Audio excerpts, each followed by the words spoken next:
Bonjour, bienvenue dans Tram en commun, de nouveau dans le studio d'RTC Télé Liège pour la suite de notre promenade explicative avec les images de chez Misis, la société liégeoise qui réalise en 3D ce à quoi ressemblera la ville de Liège avec son tram demain. Nous avons déjà fait une première partie du parcours avec nos deux interlocuteurs que sont Daniel Boden, architecte urbaniste, et Jean-François Leblanc, monsieur mobilité à la ville de Liège. On vous avait laissé au niveau de la station Pont-d'Avroy. On va remonter dans le tram pour la seconde partie de notre voyage et les explications sur les différentes stations que l'on va trouver d'ici l'arrivée et le bout de la ligne. C'est le menu de ce tram en commun. La station Léopold est une des 4 gares qui entourent la place Saint-Lambert et qui a pu décharger la place d'une grande quantité de bus.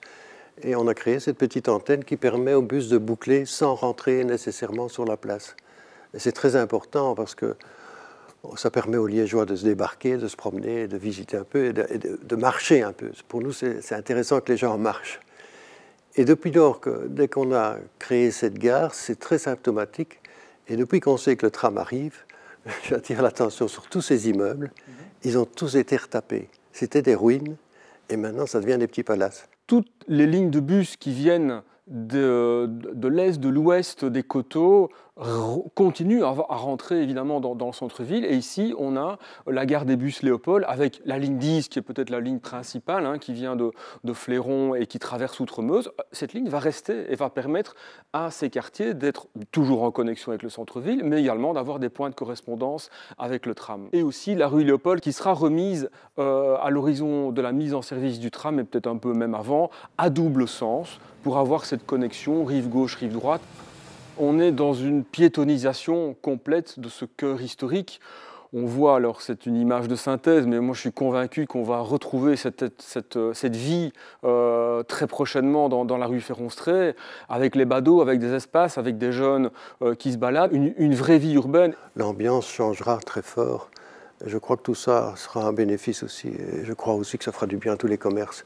Il y a un moment difficile à passer pour ces commerçants, mais après, je crois que ce sera tout bénéfice.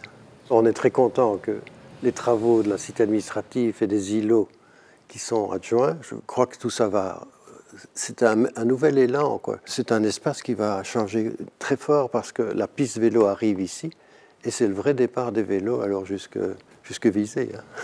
Peut-être que certains Liégeois vont dire « où suis-je ici » par rapport aux espaces. C'est vrai qu'on a une reconfiguration extrêmement forte des lieux. On va vers Coron-Meuse, donc on a repartagé l'espace public. Aujourd'hui, c'est une mer d'asphalte. Vous avez un petit trottoir qui est là et tout le reste, c'est de l'asphalte. Sur le quai, l'automobiliste, il est côté habitation. Pourquoi côté habitation ? Parce que ça va permettre évidemment aux habitants du quartier de pouvoir utiliser toutes les transversales pour rentrer et sortir dans les quartiers sans devoir couper le tram ou sans devoir couper les espaces en bord de Meuse.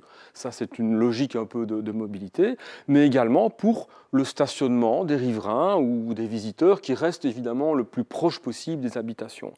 On est généralement à une bande par sens et du stationnement de chaque côté. Donc on veut montrer que c'est un boulevard urbain.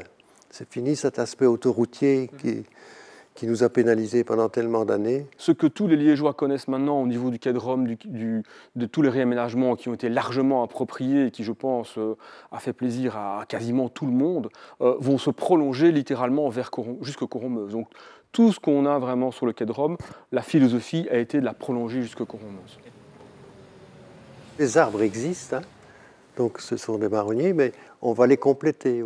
L'idée, c'est de faire, au pied de ces arbres qui sont assez sombres en dessous, on a fait une plateforme assez claire, donc elle est en dolomie. Et c'est magnifique parce que quand on voit ces axes, on a toujours essayé de valoriser les axes à travers la ville, et vous voyez qu'au bout de la vue, on tombera sur cet arbre-là. Et donc on essaye toujours d'accentuer les arbres, et ça fait partie d'une découverte de la ville, et tout d'un coup, ça fait du bien. Le tram est en position centrale sur le pont Atlas, il prend vraiment les deux voies centrales. On maintient une circulation à double sens sur le pont Atlas pour arriver sur un peu cet échangeur routier qui est actuellement le point de contact entre le pont Atlas et l'arrivée de l'autoroute. On le voit, il y a une attention particulière au niveau des piétons et des cyclistes. Donc toutes les revêtements qui sont un peu plus bruns, un peu plus rosés sont des espaces dédiés aux piétons et cyclistes. Et voilà, c'est donc avenue de Lille, et puis avec le CDMR, là dans le fond de l'image, que l'on referme cette double balade explicative le long de la ligne de manière virtuelle avec ces images 3D. Je pense qu'on a tous appris des choses sur ce qu'il y avait derrière ce projet de tram, bien plus large qu'un simple projet de transport en commun, on l'aura compris. Merci de nous avoir suivis, et puis, comme le veut la coutume, je vous dis à la semaine prochaine.